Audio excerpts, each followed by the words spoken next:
பாகிஸ்தானும், சவுதி அரேபியாவும் ஒரு strategic defence கோஆப்பரேஷன பண்ணியிருக்காங்க.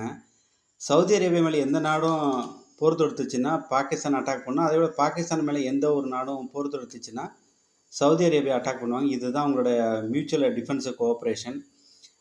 இப்ப சவுதி அரேபியா எடுத்துக்கிட்டீங்கன்னா, உலகத்திலேயே 24வது ரேங்க்ல இருக்கு.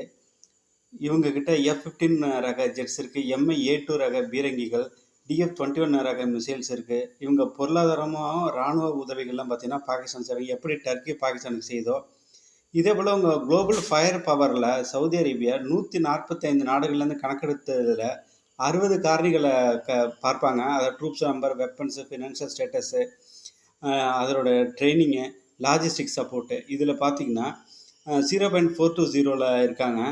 உலகத்திலே டாப் 5 நாடுகள்ல வராங்க. டிஃபென்ஸ் புரோட்டோகால் 1967ல சவுதியும், பாகிஸ்தானுக்கும் ஏற்பட்டுச்சு. இப்ப பார்த்தீங்கன்னா 15